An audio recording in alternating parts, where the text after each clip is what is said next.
أنا اسمي أسماء عبد الفتاح كامل، طبيبة مصرية. ببعت رسالتي للملك سلمان لأن أنت الراعي لينا ولازم نلجأ لك لو تعرضنا للظلم الشديد. أنا رحلتي بدأت إن أنا كنت في مجمع طبي في الساهج. يوم 1/10 بدأت عملي 2015 هناك.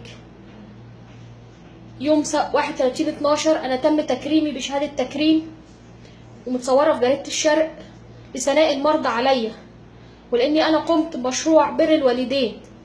كل بيت في الساهج وصفوة والقطيف وأبو معن دخلت بيتهم وكشفت على أم أو أب كبير فوق 60 سنة. بعد تكريمي كفيلي مشى أخصائية الأطفال وطلب مني الأول شفوي إن أنا أطلع عيادة الأطفال وأمارس مهنة الأطفال، وأنا ترخيصي المهني طب عام. رفضت. بعت لي رسالة وأنا في الدوام إن أطلع عيادة الأطفال. واجهته، قال لي أنا ممكن أجيب 7 جي وما أجيبش أطفال. بعدها منع دخولي المجمع ورفع بصمتي، ولجأت لمكتب عمل راس تنورة عشان زي أي طبيب اتعرض لظلم. بعدها راح قايل لي مش هشغلك في المملكة ولا في بلدك وهسجنك وهسحب ترخيصك.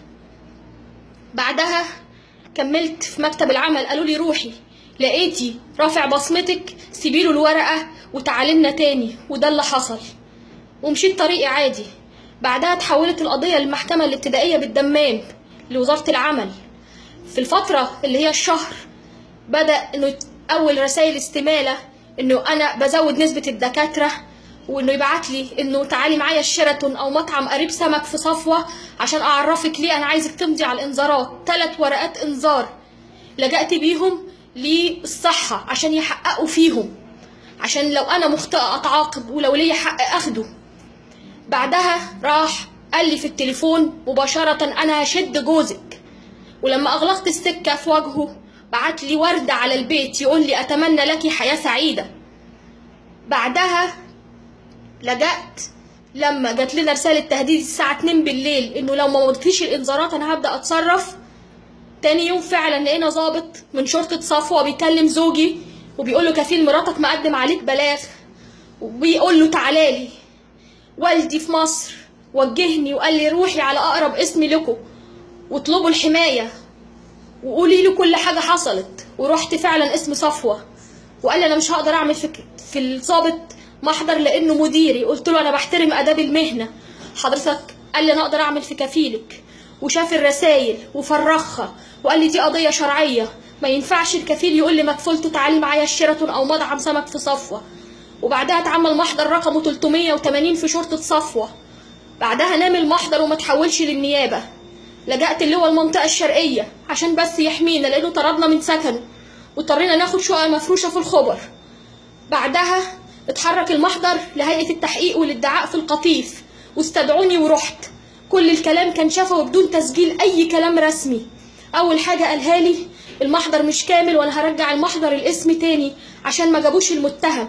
قلت له لا حضرتك جابوه قدام مني وواجهوه بيا وقالوا انه ده لا يصلح يكون كفيل وان دي قضية شرعية.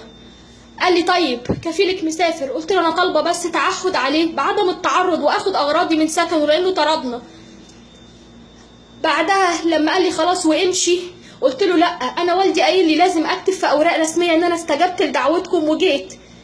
فراح متصل بالتليفون معرفش اتصل على مين ورجع قال لي كفيلك هنجيبه، عندك استعداد تواجهيه؟ قلت له عندي استعداد اواجه الجن الازرق في الحق. فعلا جابه، وبعد ساعتين راحوا مناديني عشان يقول لي قدام الساحه اللي بره قدام الناس المسجونين تعالي روحي خدي اغراضك. اقول له بعد اذنك امضي عليه تعهد بعدم التعرض لان انا عرفت قبل كده انه ضرب زميل لينا بالقلم على وشه دكتور وراح ملبسه قضيه سرقه. لما راح يجيب اغراضه قال لي احنا ما عندناش تعهد. قلت له طب بعد اذنك قضيتي امتى هتتحول للمحكمه؟ قال لي ان شاء الله مش هتتحول. ورجعت وانا مكسوره ورحت على الاماره وقدمت معروف، وبعدها المعروف اتقفل ومعرفتش عنه حاجه. في المحكمه الابتدائيه اخر حاجه كفيلي كان عايز يجيبني يوم الخميس. الوكيل الشرعي اتصل عليا وقال ان انا موظف في مكتب العمل وتعالي عشان ننقل الكفاله. اقول له حضرتك مش موظف في مكتب العمل، راح مخلي سكرتير رئيس المحكمه الابتدائيه يقول لي تعالي انت ميعادك اليوم، وانا كنت بسجل ان موبايلي بيسجل المكالمات اللي بتجيلي. لما لجأت لرئيس المحكمه الابتدائيه احكي له اللي حصل واسمعه التسجيل، قال له انت ازاي تنتحل صفه موظف في مكتب العمل؟ راح مطلع له ورقه بامضه رئيس المحكمه من موقع وزاره العمل بالموعد اللي هو كان عايز يجيبني فيه.